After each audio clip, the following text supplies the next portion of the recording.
Okay, I call this House to order. I recognize the Honorable Prime Minister and invite him to open the debate. You're here.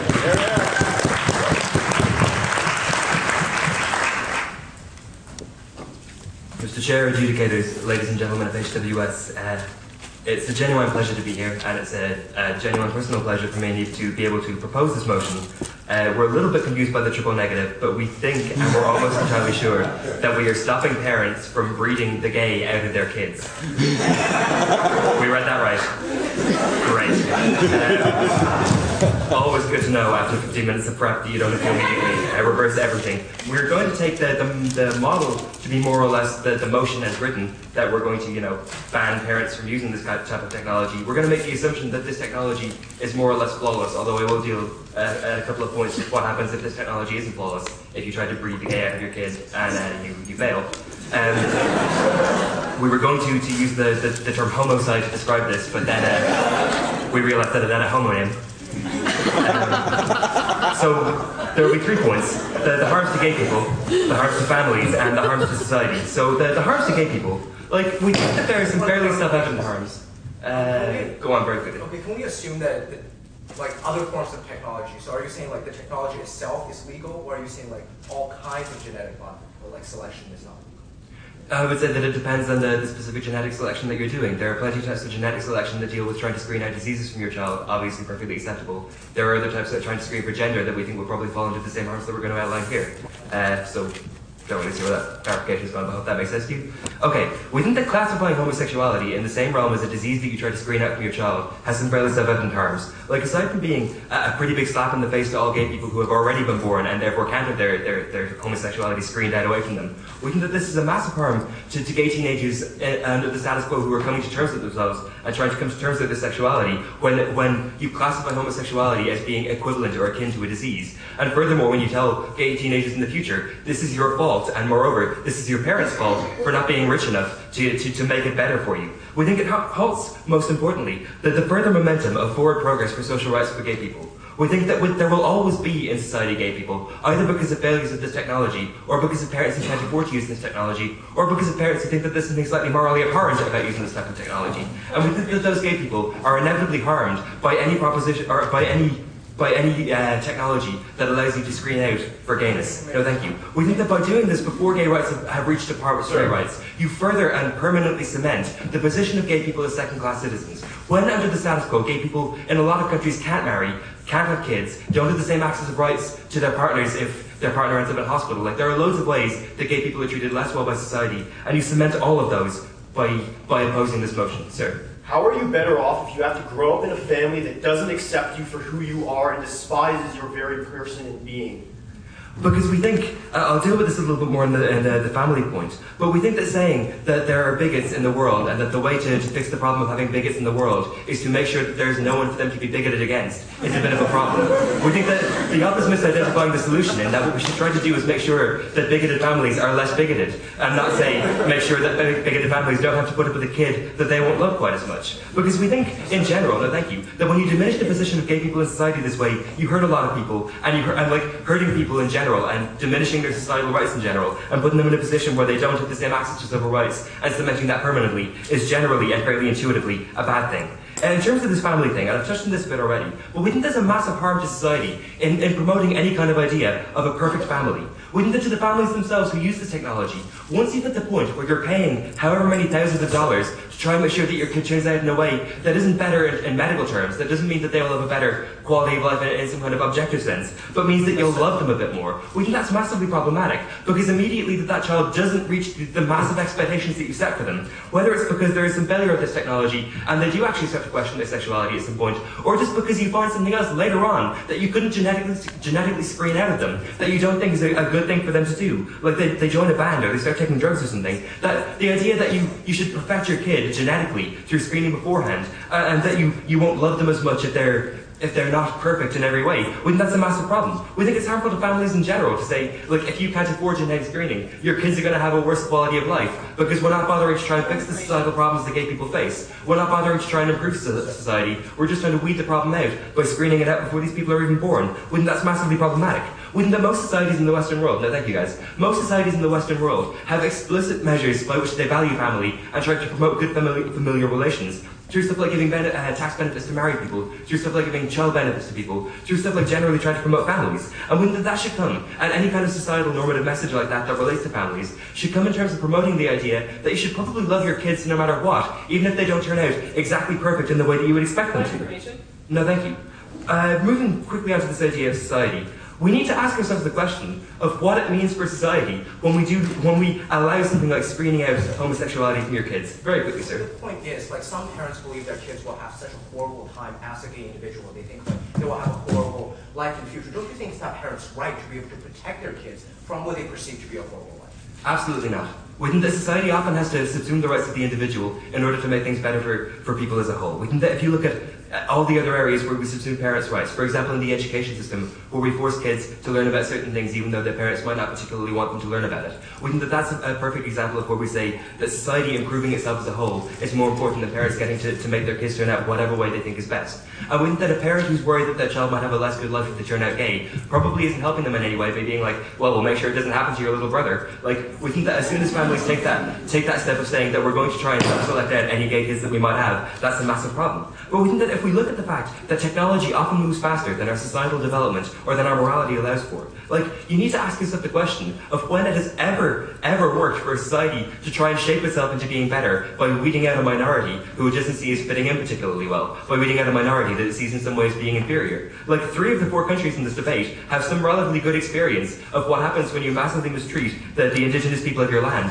We in First Government have the benefit of having been the indigenous people of our land, treated by the invading British, so we have a particularly good view of this. But we think that, like, measures to try and create a perfect society, not by improving society in and of itself, but by weeding out the more problematic elements, inevitably end badly. Like, the way that a society conducts itself is more important than individual parents or individual people or individual families being worried about what their kids might face. The way that a society needs to act in terms of how it treats people needs to take into account a wider view and needs to take into account an overall social morality that society should be trying to follow. We think that it's fairly self-evident that social morality isn't best served by taking a group of people who are already discriminated against, discriminating against them more, and then trying to effectively genocide them before they're even born. And it gives me the greatest of pleasure, ladies and gentlemen, to propose this motion to the House.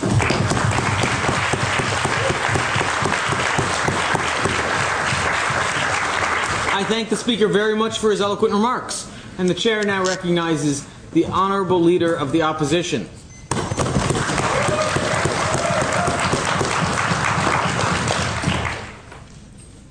As I begin, I must also mirror the sentiments expressed. We'd like to thank HWS for hosting this and putting together a great round robin. Now with that, we see 2 main points of clash that jumped out at us with this resolution. We're going to be talking to you about the role of the state in banning certain activities, what role the state should take. But second of all, we're going to look at how this affects homosexual people in society and society at large. First, specific rebuttal. So they say that it's bad for gay people because it will send the message that it's your fault that you're gay. But we think this is the exact opposite. By having processes in society that specifically change the genetic nature and make people not be gay, you are endorsing the principle that it's not a choice, that it's actually genetically determined, and that will only help to show people in society that those who are gay are not there by choice, which is the main opposition of many religious groups.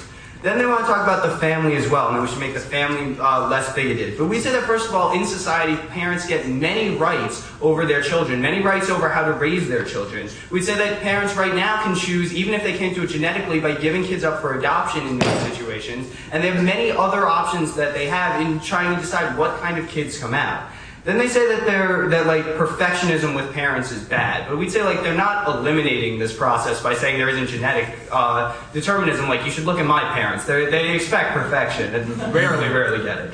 But second of all, we'd say that in terms of looking to this perfectionism, that's the same motivation for taking genetic things that stop diseases, right? The same thing that was brought about when they say we want to make the life easier. It's not a question of how much you love a kid with Down syndrome. It's just the fact that that kid with Down syndrome might have a very difficult life. And so some parents might take the view that in order to protect their child, they're going to take preemptive action. Go ahead.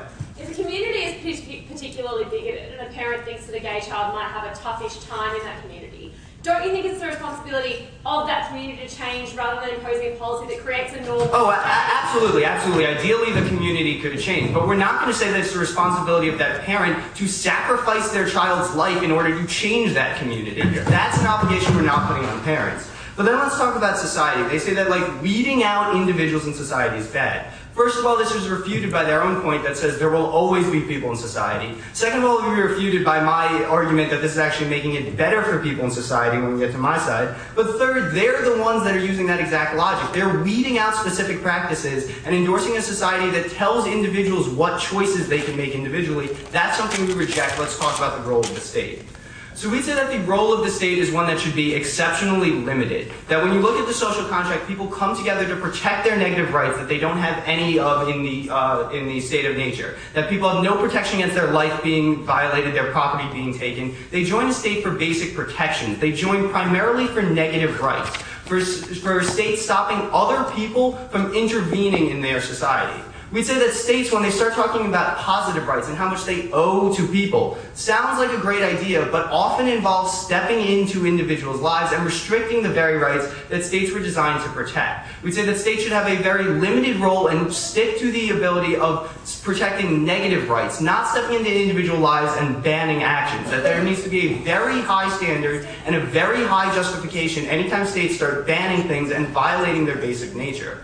But second of all, we'd say that the argumentation presented is a particularly harmful thing for states to do insofar as they're dictating a specific moral view and a specific view of how society should be. When they step into individual life choices and they tell individuals what they are allowed to do, especially with their own children, we'd see that this is extremely detrimental. You can look at examples in society where states base their whole philosophy on one religion. You see extreme oppression of women, for example, in many Islamic states when they say, this is our moral view, this is what we believe is right. We say that that oppression is what's likely to happen when a state starts imposing social views on the populace. We say that that's wrong, that a state should not be stepping in, even if they think it's for a good purpose in this case. First of all, we'd say it violates the basic nature of the state, but second of all, it's justifying other states stepping in for their social view and allowing oppression to continue on a state level.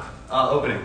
So do you think in general that it might be a good thing for a state to promote the rights of gay people? Abstract from this motion, just in general, do you think that's a good thing? Yeah, absolutely. We're going to say how actually allowing, well, I wouldn't say that advocating actively is something that the state should be doing. I would say that if gay people are better off, we can say that's a good thing, and that by not having this policy, they would be better off. I don't think that states should be out there advocating a specific social view, that that's not their job to tell people individual life choices. But now let's go on to how this will affect gay people. We want to look at that. We think there will be two reasons why people would ever take this action, why they would actually genetically engineer it. The first is that they think it's morally wrong to be gay, and that's based on the assumption that that it is a choice, that's not genetically determined. The second reason is that the children will have an extremely difficult life, the same reason why you would stop a genetic disease from coming about. We want to talk about both of these examples and how this actually benefits society when you allow these choices to be out there. So first, moral opposition. We say that moral opposition in society is based largely on statements from the Bible that say that it's wrong and that people cannot be born wrong. So therefore, it must be a choice to be gay.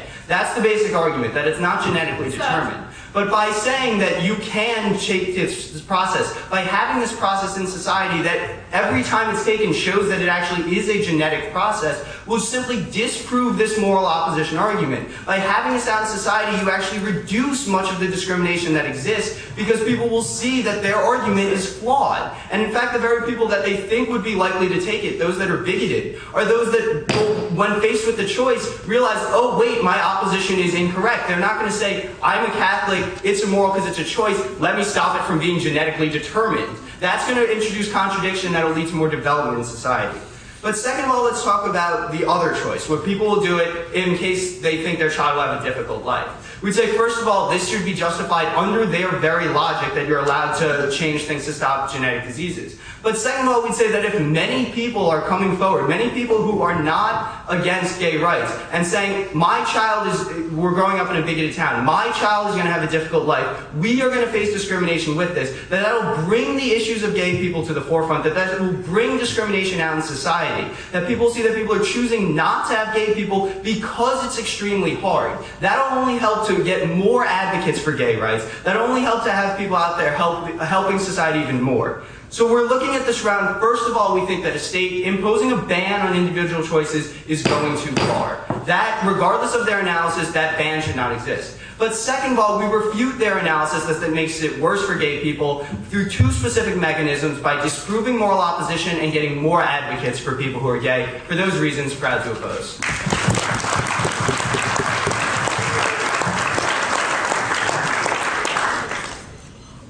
I thank that speaker very much for his remarks, and the chair now recognizes the Deputy Prime Minister.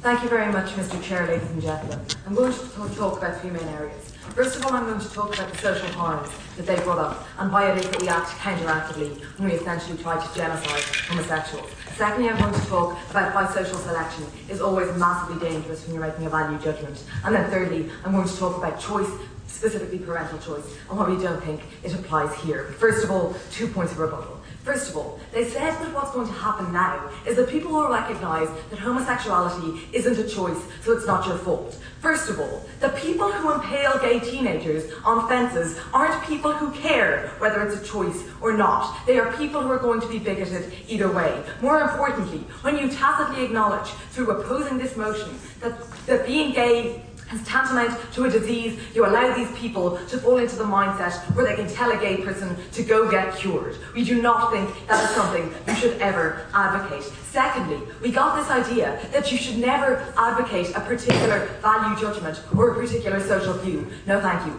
We think that in this situation, what's happening is that there is a massive majorative view that gay people aren't necessarily as good as other people. And when you allow this kind of massive value judgment with technology, you tacitly acknowledge the view of the minority and you promote the view of the majority. So first of all, ladies and gentlemen, this question of social harms, because that's what they've said. They've said that an individual gay person shouldn't have to have a difficult time to change society. Parents just don't want their children to have a tough time. First of all, that's not always the case. There are a lot of parents who just don't want their kids to be gay because they hate gay people. But secondly, we think that saying that your family won't love you and society will reject you, when you allow a situation where the solution to homophobic prejudice is to be less gay, you create a situation where you never have actual change. No, thank you, because you are massively misappropriating responsibility. You are saying that if you are a person who is suffering from homosexual bullying or whatever else, it is your fault, it is something you should have changed, it is something you could have changed, and we think that that's dangerous. We think the way that you fight homophobic prejudice is to create a situation where everyone has to deal with the fact that there are gay people in society. They're not worse than anyone else. They're not lecherous. They're not too fabulous for words. They're just people who exist that you have to put up with. And I'll take closing. We have centers currently that purport to cure homosexuality, yet we've still seen the gay rights movement advance over the years. How is this rectified with your situation? I think the gay rights movement is massively slowed down by the fact that we have centers that purport to cure homosexuality. Furthermore, I think it is massively insulting when we claim to care about the gay rights movement to allow anyone to suggest that these people are diseased. That is something we are not willing to tolerate. We have within our employment laws and all sorts of laws a belief that gay people are equal. When we allow ourselves to believe that gay people are sick, that gay people should be cured, that gay people should have been cured before birth, we do not allow them to be fully equal. We fundamentally limit the amount that gay rights campaigners can do because we feed into the prejudices that people in these bigoted communities have. We think that change never happens when you have a situation where bigots are just allowed to hide the problem. When a family with a gay teenager doesn't have to grow up and learn to deal with the fact that their child is gay, with the fact, no thank you, that they should love their child irrespective of the way that they turn out, they can have the option of, no thank you, making them different so that they can form with their own prejudices. We think that in terms of this question of, individual children having to, fight for the gay cause, we think that in a society where every community is accepted, where we do not have value judgments about the worth of anyone as a person, that is a better society for everyone to live in. No, thank you. So to get on to the second question, which is the question of social selection. What we are saying is that we cannot assess the impacts that it will have when we socially on a value basis select what kind of people and what kind of people aren't. As Niall said, any time we have tried it retroactively, it has led to a huge kind of shattering, no thank you, of our common humanity. We currently see the issue with regard to doing this before birth, with a Amartya Sen's question of gendercide, whereby female children are aborted or are neglected at birth because, based on a value judgment, they are considered less good than male children, and it's considered that they'll face greater harms. We recognise that in the parts of the world where that occurs, no thank you, their values are incorrect, that is unacceptable. And I recognise that we cannot draw the same links as to where the harms are with not having as many gay people. But realistically, we do not know what the positive impact the gay community can have on our society is, because we have oppressed them for so long. We have not allowed them to flourish as a community, which means that they have been necessarily silenced, and we do not know what their role as a community is. If we stamp the gay out of people, and if we stamp the gay out of our society, we never create the possibility that these people, that this community, no thank you, will improve our society.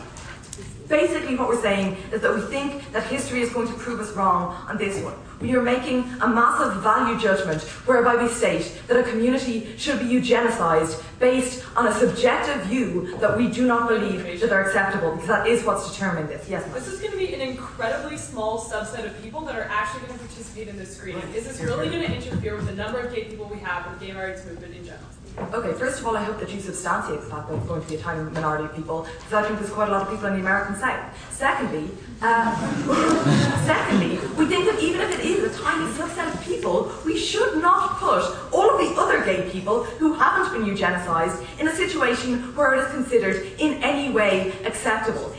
Based on what you're saying, you still have a gay rights movement going on, you still have a gay rights struggle going on, and at every step it is fundamentally undermined by the fact that you're allowing them to be stamped out before birth in certain instances. So the final thing I want to talk about is this question of parental choice. Because what they've given us is that parents are making a choice that they don't want their children to have a tough time. And the main point we got from the previous speaker is that the state should not restrict that choice. We think that in making this decision, parents are restricting the choices of their children. We are restricting the choices of individuals before they are even born. We do not know how this child is going to flourish. We do not know how this child is going to behave. They may be born gay and end up with a great career on Broadway, and we think we should give them that opportunity. What you're doing here is that you're restricting choice. You're saying that a person's fundamental personhood, what defines them, is something that should be taken away before they are born.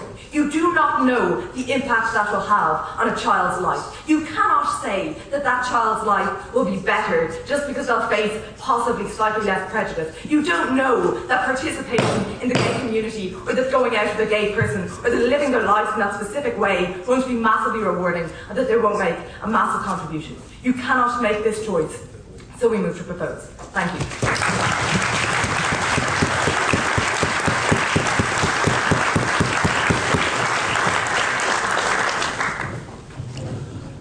I'd like to thank that speaker for her eloquent remarks, and now welcome the Deputy Leader of the Opposition.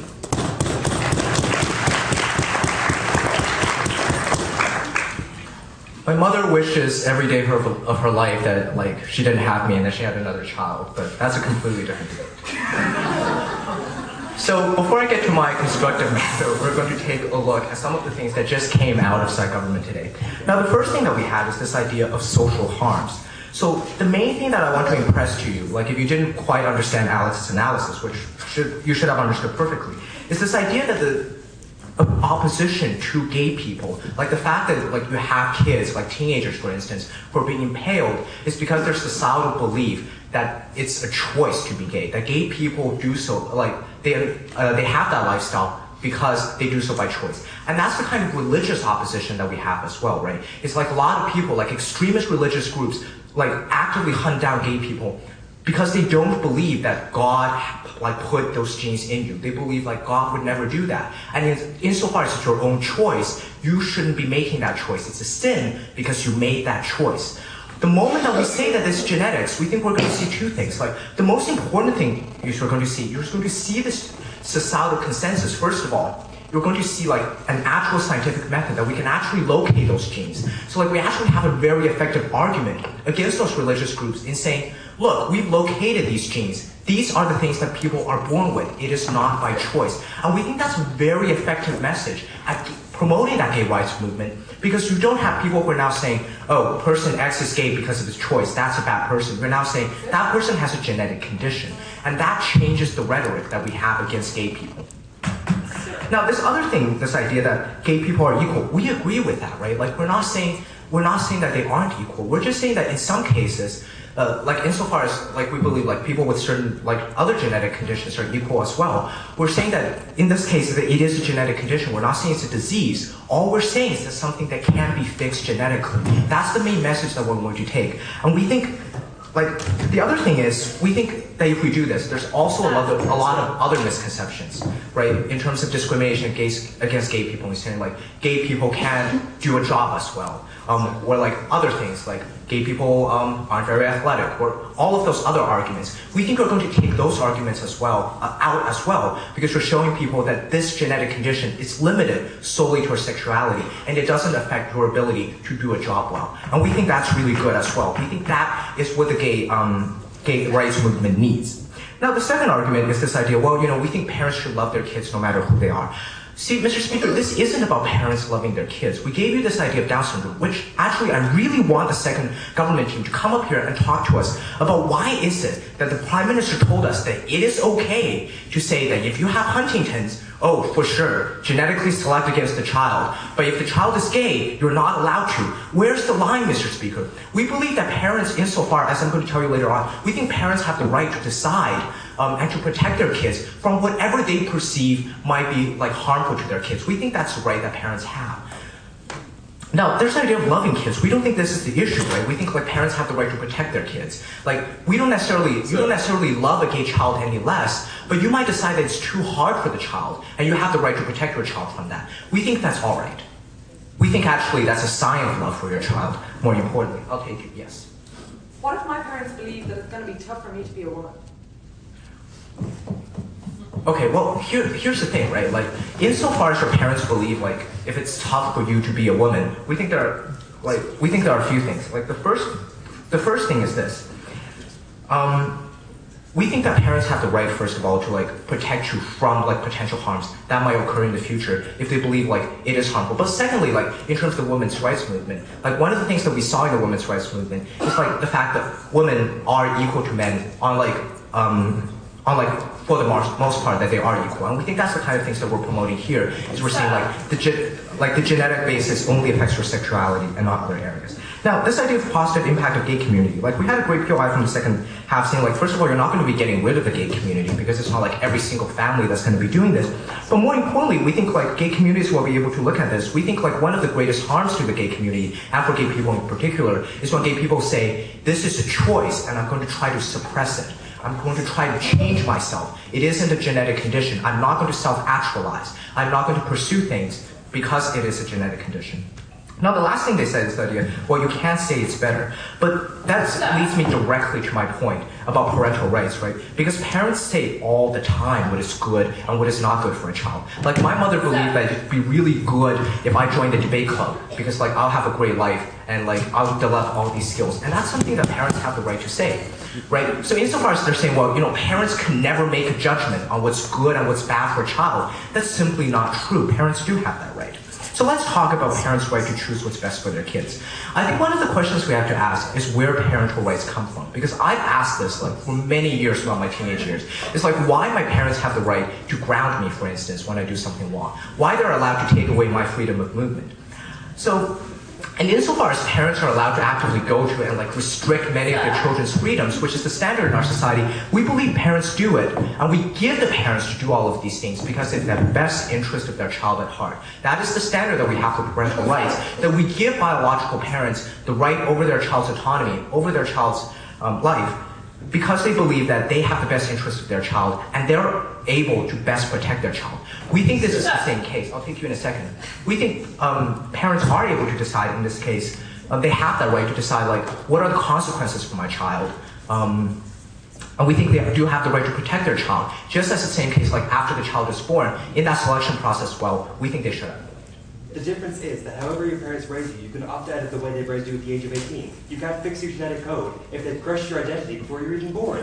Okay, no, that's the same thing with the Huntington's argument, right? Like, I'm going back to the Huntington's argument as a concession that the Prime Minister made in saying, like, there are certain cases where the parents can go and say, like, I might not love the child any less, but I think if the child has this condition, I think his life will be very hard, and therefore I don't think this child should be born. And we think, insofar as that is allowed under the government's model, we don't think this is any different, because we're essentially sending the same message that parents have a right to protect their child from future harms that they anticipate from their condition that might make it very hard for them to, like, actively participate. Like, maybe it would just be because, like, they live in a very bigoted society. And we think, first of all, like, this will change as people begin to realize it's a genetic condition. But beyond that, you can't, Mr. Speaker, here's what I'm asking today. You can't look a parent in the eye who genuinely believes that if he or she has a gay child, that that gay child will be taunted, that he will not be able to self-actualize, that that kid will not be able to find a job, that that kid will not be able to achieve happiness. You cannot look at that parent in the eye and say, you have to have that child, you have to take care of that child. We don't think that's something that you should force parents to do. We think parents should have the right to protect their kids. So for all those reasons, Mr. Speaker, we're proud to oppose.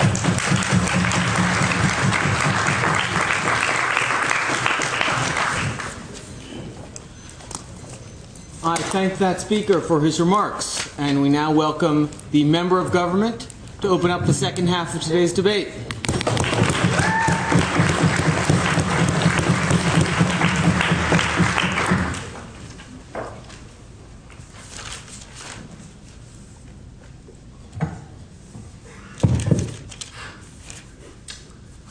Ladies and gentlemen, like the Leader of the Opposition, my parents expect perfection from me.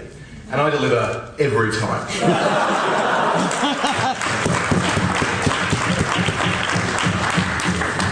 I'm going to do two things in this speech. The first of those will be to bring two pieces of new analysis to this debate.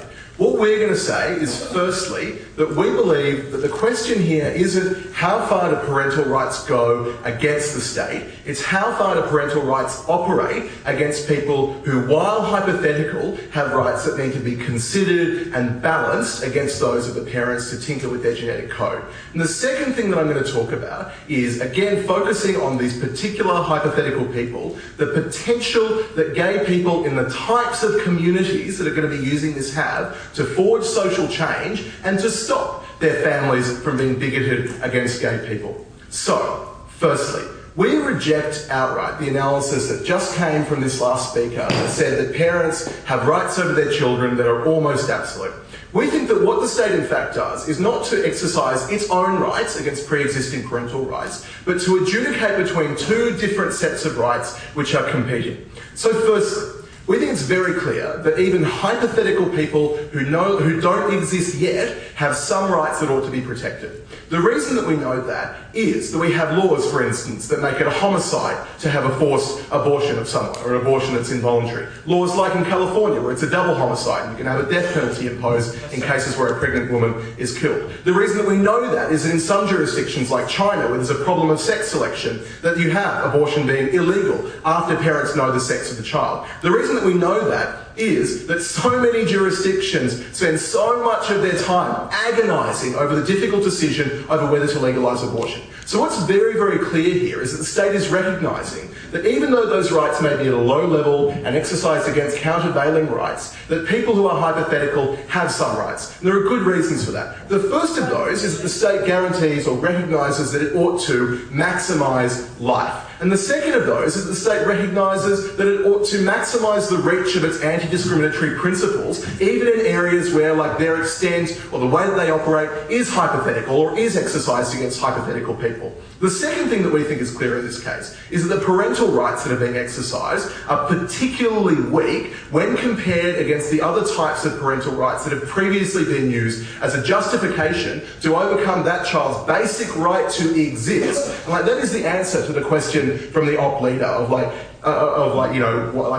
their life like? Like, the reason it's better is because they get to exist in the first place. And, like, it's not so bad, like, being from the South and being gay. Like, you watch Project Runway, like, there's guys there who have done a great job of getting out of those communities and, you know, having a fantastic or even a fabulous life in those cases. But the rights because the rights that we're protecting for parents are quite separate and quite different to those rights that are being protected there. What we're protecting are against situations that are so pressing and so horrible, I'll take you in 1 second, that we allow those parents a decision to end a life or to take a life or to tinker with the way that children live. So with abortion, it wasn't a case of guaranteeing an absolute right. It was a case of recognising the horrendous situation of backroom abortions and of parents being given children that they absolutely could not care for.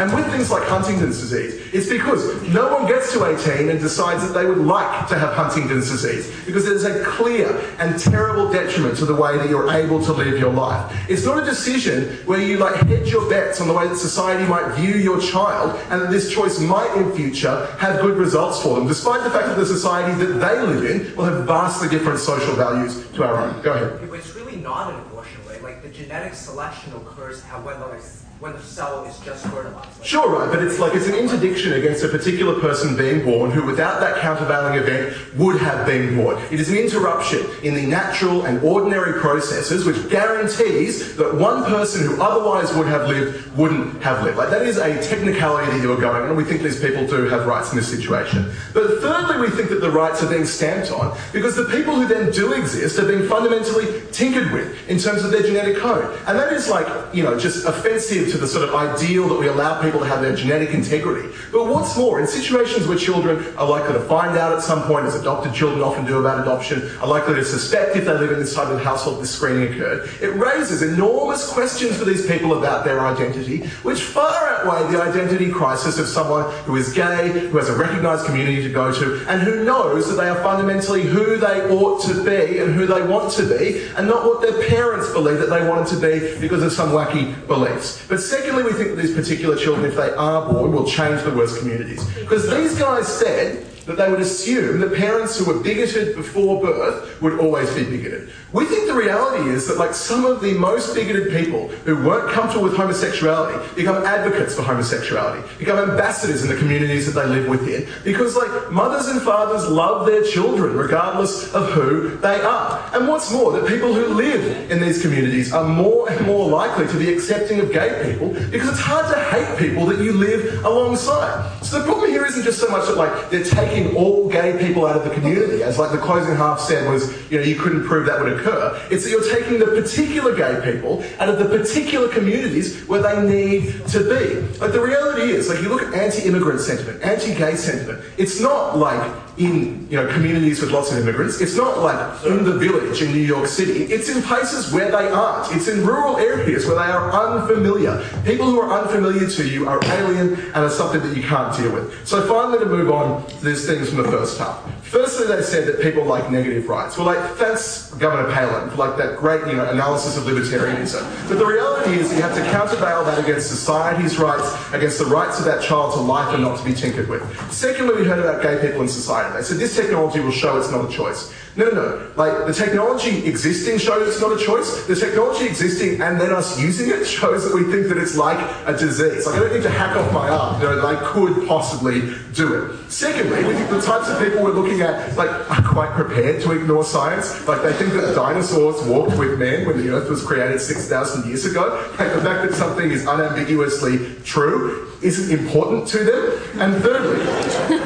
And thirdly, we think that we need to consider this against the countervailing messages. And finally, on parental rights, as I've said time and time again, you can't make parental rights universal when children have to have some conception of their identity, some ability to assume that identity, and the ability to be the person that they naturally ought to have been. We need rights for people, whether they are there yet or not. This motion must stand.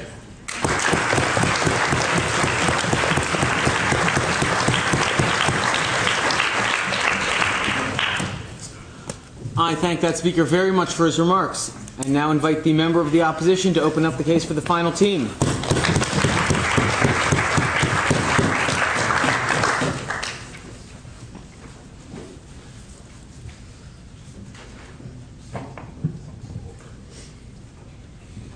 Thank you, Mr. Speaker. So what I want to do for you here today is I'm going to extend Second Op's case. I'm going to talk about two things. I'm going to talk about parental rights, where they extend from, and why we think the state actually gives rights to parents over their children. We think that's very important. Then we're going to talk about gay acceptance and why we actually sort of see this as a function of parental rights. So here's the thing, Mr. Speaker, is children do not have a full set of rights. They don't get to make decisions for themselves. And there's a reason for that. The reason is, Mr. Speaker, is we as the state say, you are an irrational actor, you are incapable of making decisions for yourself. Therefore, we need to find someone who's going to be able to make those decisions for you. These big important things, like what religion do you pick? Where do you go to school? How are you cared for in medical emergencies? All of these sorts of things. So we designate parents as a proxy because we believe that the parent is the person who not just has their best interests at heart, but is the person who is most able to make a decision that will benefit the child, right? Because at that point, the parent has lived with the child, the parent will raise the child, and all of these other things may combine to ensure that the parent is the best actor to do this. Now, we heard sort of from second prop, that you should never be able to make a decision that limits the future outcomes of your child. That's bunk, Mr. Speaker. That happens like all the time. If you pick a medical procedure for your child, that will affect their future outcomes. If you pick a religion or a school, that will change their future outcomes. Even if you decide at 18 you don't want to be a Catholic, you're a Jew, your time spent in Catholicism will necessarily affect your interpretation of the world for the rest of your life. These are permanent decisions, Mr. Speaker. They will always affect you. We think that parents have that ability because at the time it is recognized that it's necessary for some actor to realize this, not at this time. Moreover, we say, as is applicable to this resolution, we already give parents the ability to control the nurture part of, factors that people believe, result in homosexuality, right? So Christine and I have already talked to you on POIs, how there are still camps that are allowed to operate in the United States that purport to control or cure homosexuality. We still allow parents to engage in behaviors that they think would discourage homosexuality because they believe it's the best way to raise that child. Why is this important, Mr. Speaker? We think it's important because the parent is the one who has to raise that child. The parent is the one who has to deal with the externalities of whatever sort of decisions they make on behalf of that child, whatever sort of decisions or outcomes occur for that child. We think that can extend into a myriad of things like discrimination, things like raising the child. We think that's very important. We think that if you are a person who is, naturally homophobic, we think it makes your job a hell of a lot harder to raise that child effectively when you no longer feel that connection, feel that love. Go second half. What we don't allow parents to do is have operations like female genital mutilation or for Jehovah's Witnesses to refuse blood transfusion to their children because we recognise that there are subsisting rights where the effect on a child will be... Those are cases of extreme medical emergencies where the child will die. So in his analysis, when he got up and he said, look, you can't take an action that would stop a life from existing, he gets genetic screening all wrong, right? The way it works is, let's say you have 3 embryos, you say you would screen the embryos and you would pick the one that does not have a disposition to result in homosexuality. What you have done is taken a random event where any one of those 3 embryos could have led to the birth of a child and fixed it so one will lead. You never stopped actively one event from occurring. There was no guarantee that a gay child was going to be born. It was a random event. I don't know how many embryos are actually involved, but I assume it's a lot. Okay. Moreover, we think you're allowed to make changes that necessitate, like genetic changes currently that affect the raising of that child because you believe it's the best way. Not even on the case of Huntington's, but you can screen for Asperger's, Down syndrome, places where diseases in which the child can live a very full and meaningful life, but because you as the parent make the decision that you are not able to raise that child because for whatever reason it's going to be, you are not going to be able to give that child the best upbringing as possible. We think that's a fully rational decision because you're the one who has to live with the costs of that decision. You're the one who bears the consequences for it. We don't think that you should be forced to raise a child that you're not going to be able to do the best possible decision. No, not at this time. Okay, so let's talk about this second idea. Let's talk about gay acceptance. It's been talked about a little bit. So we think there are 2 problems, right? We think there are problems within society and there are problems within the family. And I mentioned this on a POI a little earlier and it was never really addressed. We think that you shouldn't, as a parent, be forced to bring a child into a hostile environment. They say you can leave the South and go down to, go to New York or wherever. You shouldn't be forced to have to leave your town, right? Like, the family should not be ostracized such to the point where they want to leave. We think it doesn't only affect the upbringing of the child, but we think it also hurts the family, who is then ostracized from what are very often small rural communities. We think that's incredibly problematic. No, not at this time. But more importantly, we say the family is problematic. We don't think that you should ever have to bring up a child that you know you are not going to be able to love, that you are not going to be able to form an emotional bond with. We think that's incredibly problematic. They said you can just love the kid because it's yours. That doesn't happen, right? Like, maybe once or twice, but families break up because of this. Kids are kicked out of the house. We think it's a real big problem. We think that's incredibly problematic. Front half, whichever has the better one. Okay. So for the kid in the small town community whose parents can't afford to have them screened for the gay gene, whatever that is, what happens to them growing up now when you're saying that being gay is the same as having Asperger's or Huntington's? Okay, we actually think this sort of changes the system. When you say that, like in first off top levels, when you say that being gay is now no longer a choice, we think you actually make things better, right? When depression is classified as something that is not a choice anymore, it gained a lot more traction. There was a lot more movement to accept depressed people. We think that's a lot better. So what did we hear kind of from Prop so far? So we've heard, first of all, this whole idea we're going to genocide the gay community. Not at all, Mr. Speaker. You think the people who are going to do this are a very small subset of the population, both having the funds and the willingness to go through with it. Then they say, we've also heard this sort of idea where you compare homosexuality to disease. That's currently happened, right? And gay rights have still advanced drastically over the past 20 years. We still have these camps I talked about. Parents are still allowed to discourage their kids from becoming gay, however they do that. But we've still seen civil unions, we've seen increasing things like visitation rights for gays. We've seen even genetic screening for mental illnesses has still resulted in a net benefit for the acceptance of the mentally handicapped community. They're still better off than we are. We haven't seen why these two things are mutually exclusive. We need to see some better analysis. So what did we just hear? I think I've implicitly dealt with it. But he says, look, you're going to change the community. This is his last argument. That's just not true, right? He needs to tell us why exposure is going to result in some tangible change to society. We haven't heard that causal link. For all of these reasons, we stand very proudly in opposition.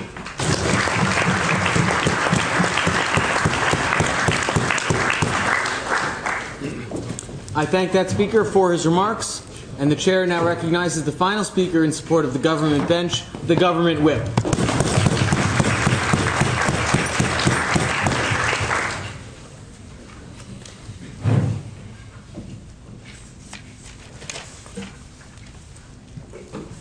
Thank you, Mr. Speaker. I'm very pleased to be closing out the government side of this debate, and I'm very pleased to be standing for the motion that we're putting before the House. I'm going to be talking first of all about the norms that are set by this motion and the norms that aren't set by the status quo. Secondly, I'm going to be talking about the rights of the government and the role of the state in governing the choices of individuals, and moving on neatly from that, the rights of the parents and children involved.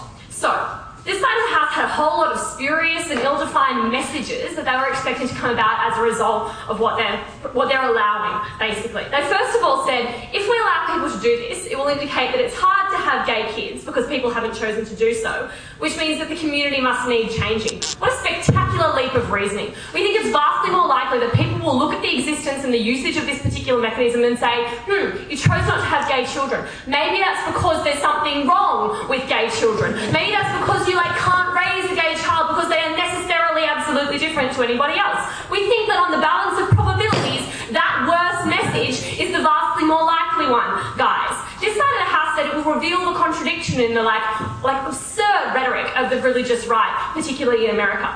Reason isn't particularly paramount in the world of these people with regard to gay people, quite honestly. It is virulent and deep-rooted and much more about cultural things necessarily, rather than religion. Take a seat. Moreover, if they really hate gay people for reasons beyond the Bible, then they will probably continue to use this technology. The outcome, i.e. no gay people, will be the same. And so we don't think that they've actually proved any difference in outcome. Moreover, this side of the House then said the usage of this technology will finally indicate to society that homosexuality isn't a choice.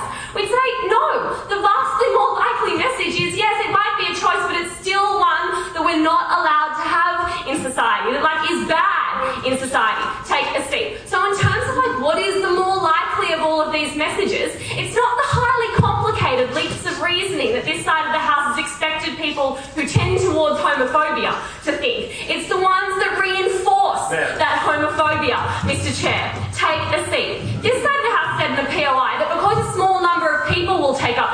it won't have much effect. No, in small communities, that small number becomes a large proportion, so it's powerful for that community, it sets norms for that community, if nothing else. Moreover, the media and society more broadly tends to fixate on the extreme and tends to fixate on the out of the ordinary. This does generate discussion, this does generate publicity, and it becomes some kind of norm, and it becomes, to a degree, accepted. What did we say about messaging in the community? Thank you for the 15 seconds at 7:05 that you gave this opposition. We think this is a particularly important point. The best way to change the abhorrent homophobia in those areas of this country and many others is to have people in those communities who are gay, whose children are gay. There is a whole chapter, if you will, of parents and friends and lesbians and gays who are religious people who used to be homophobic and are now in that organisation because they recognise the value of gay people because their son, who they love, came out at age 15. These people are really, really powerful agents of social change.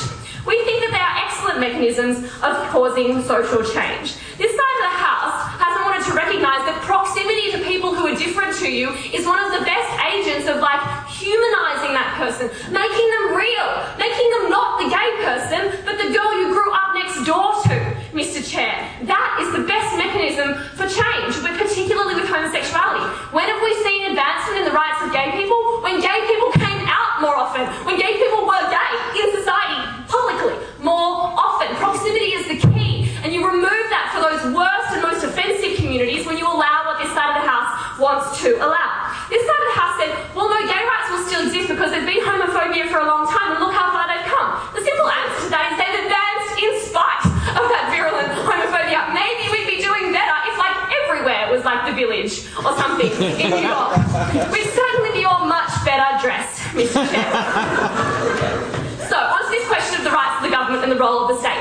They gave us analysis as to why, generally the government should maximise choice and individual liberty. Sure, but spectacularly unsophisticated, and moreover didn't respond to a lot of the rebuttal and indeed substantive material that Tim brought out on this issue. First of all, the government does restrict individual choice when you can point to practical and principled harms to allowing that choice. We point to the fact that gender-based selection isn't allowed, because principle, it degrades the worth of the girl child, first of all, and that's abhorrent. But moreover, it creates a demographic shift that is bad for society. Moreover, we think we can point to both principled and practical reasons why we should somewhat restrict individual choice. In this case, take a seat. This side of the House wanted to tell us it was a contradiction to allow abortion in the case of Down syndrome and other disabilities, and not in the case of homosexuality. No.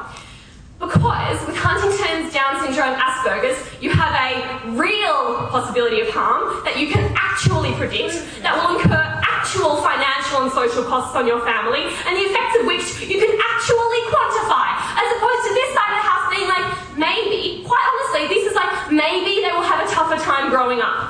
Tougher to the extent that they get teased more often. We just don't think that is a sufficiently compelling possibility of harm, as yet unquantified, as to shift it into the category of screening for Down syndrome, Mr. Chair.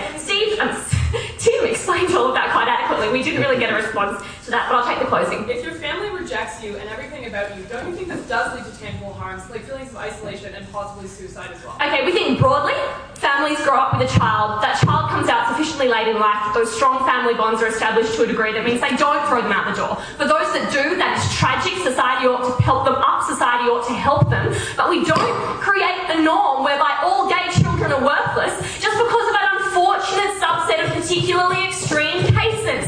Mr. Chair, it's not good enough in this situation.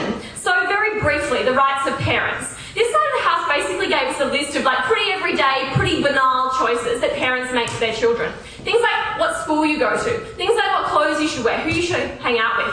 Those are important, but they're not determinative. They don't affect that most important of things, i.e. life. Mr. Chair, you can escape your schooling, you can escape your community, you can escape pretty much all of the examples this side of the House talked about. You are making a choice that fundamentally alters that most important of rights. That is the right to have some kind of potential existence, Mr. Chair.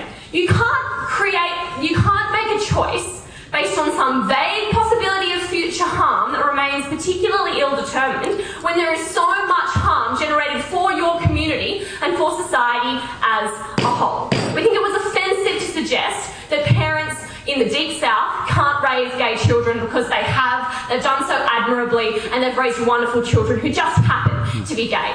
Mr. Chair, we don't think parents will reject their children, but we do think that the possibility of doing so before they're born creates harmful social norms that the government should reject wholeheartedly. We're proud to propose.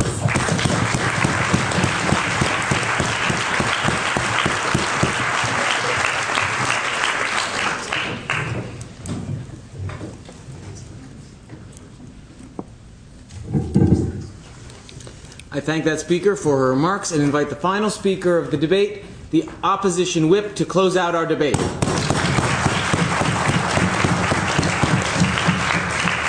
Thank you, Mr. Speaker. I think this round is about three themes. First of all, looking at parental rights, then looking at the effect on the individual in these situations, and finally looking at society and the gay rights movement as a whole. So, Mr. Speaker, I think there was a misunderstanding of how genetic selection works. We heard that we need to maximize life and we shouldn't kill people. Genetic selection begins like any other fertility treatment where you create a number of embryos, and in this case, you're just picking the one that doesn't have this predisposition. So, Mr. Speaker, this isn't about maximizing life. It wasn't guaranteed that you were going to end up with a gay child. It's just making a choice, Mr. Speaker. It's not necessarily changing what was a certain outcome. We also think, Mr. Speaker, that maximizing life is not a sort of an absolute either, because a lot of times we discard embryos that we do not use, and we allow abortion, Mr. Speaker. So it's not an absolute right for them to stand on either. Mr. Speaker, we tell you that we let parents genetically select for all sorts of things. Not just for life-threatening diseases, like the proposition wants to pretend that's the only thing we do for, but also for conditions like Down syndrome. Mr. Speaker, people who have Down syndrome can have very long, healthy, productive lives. They can be contributing members of their society. They can hold a job. They can get education. Certainly not a life-threatening illness, but we still allow parents to make the decision to genetically select not to have a child with Down syndrome. And the reason we do that, and Adam explained this, is because parents have more control of their children, Mr. Speaker. They're the ones that have to develop their child. They're the ones that have to raise the child. So when Proposition pretends that we're only talking about selecting out like life-threatening illnesses, that's not really engaging with the material that we do allow things like Down syndrome or Asperger's, or things that aren't life-threatening or not even imposing a huge harm on individuals. We allow parents to select that out too. Go ahead. We ban female genital mutilation not because it kills you, but because although it might allow you to be a fulfilled part of a certain culture, it closes off all other opportunities and the way that you naturally work. So Mr. Speaker, so this is another thing with parental rights here. So we hear from the proposition that we allow parents to make all sorts of decisions about their children, not just things that have no effect on you, Mr. Speaker. So deciding your religion or your medical treatment or how you grow up or the type of schooling you receive, we don't think that those things are necessarily 100% determinative. They're certainly very important, and they do shut off sort of, no thank you, they shut off avenues as well, Mr. Speaker. So they do have some effect on you. So we don't see that we see that this is incredibly harmful as well. Because even if at the age of 18 I switch my religion, I've already been intensely influenced. My values have been structured in such a way by those early experiences, Mr. Speaker, that it does have a significant impact on my life. In terms of specifically dealing with homosexual people, Mr. Speaker, we allow parents to control for sort of the nurture side of the debate all the time. We allow parents to enforce gender norms on their children, to educate them in certain ways about homosexuality being wrong, to enroll them in gay rehabilitation centers, Mr. Speaker. So we give them full rights and full control over the nurture side of this nature versus nurture sort of homosexuality debate. Why do we not give them the same control over the nature side, Mr. Speaker, in terms of genetic selection? We haven't heard any analysis about that either. Front half. Because there are a number of very strong gay people who are able to fight against the nurture element. You can never choose to change what you were naturally given. Okay, so Mr. Speaker, again, these people, we didn't change their genes. We just picked the one that wasn't sort of going to be predisposed. We also think because there's a few strong gay people that can actually fight and stand up to people who are oppressive and discriminatory, doesn't mean that everybody should have to do that, Mr. Speaker. And we think that this is a very select group of people who are choosing to participate in this. So we don't think that that's the responsibility of these people to change the mindset of their communities, Mr. Speaker, and fight for gay rights and suffer at the same time. That's individuals. I'm definitely not taking you now.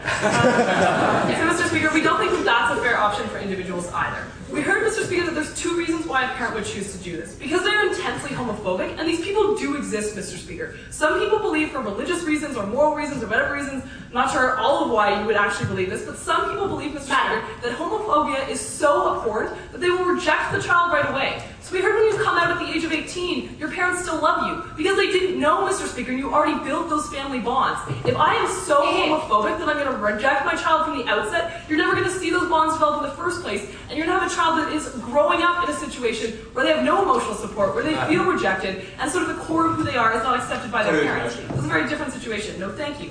Mr. Speaker, they also could be doing this for sort of a positive reason to try and save their children from the discrimination that still exists in society against gay people, Mr. Speaker. So we think that this is, like, discrimination has been reduced because we think the gay rights movement is strong, but there is certainly still discrimination in the workplace, in school, Mr. Speaker, in terms of career. All of these things are reasons why a parent might choose that this is not the ideal option for their child. We're fine with that, Mr. Speaker, because we think this falls within the realm of parental rights. This is going to move me to the second thing about the individual. So, Mr. Speaker, if you grow up in a family, so pretend that this happens and you are growing up in the deep south, since apparently it's the only place where homophobic people exist. So, Mr. Speaker, so you're growing up in a family that rejects you for who you are, that doesn't love you, that constantly tells you that what you're doing is morally wrong, perhaps that you're going to hell. How are you going to see yourself as a person, Mr. Speaker? First of all, you probably have zero self-esteem. You feel, Mr. Speaker, that you probably are not getting any love or emotional support. And we see huge rates of suicide, Mr. Speaker, among homosexual people who feel that they aren't accepted by their close circles or by their families.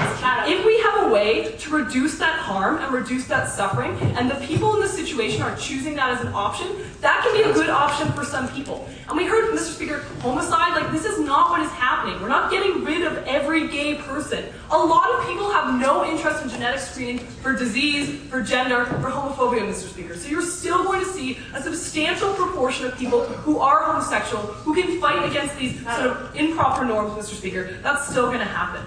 But we think if you can save people from that feeling of rejection, that feeling of suffering, that can be a good option. Because unfortunately, not everybody is as accepting and loving as Proposition told you, is just going to automatically accept somebody that's gay. That would be lovely, but that is not the case, and that's not really the debate that we're having here, Mr. Speaker.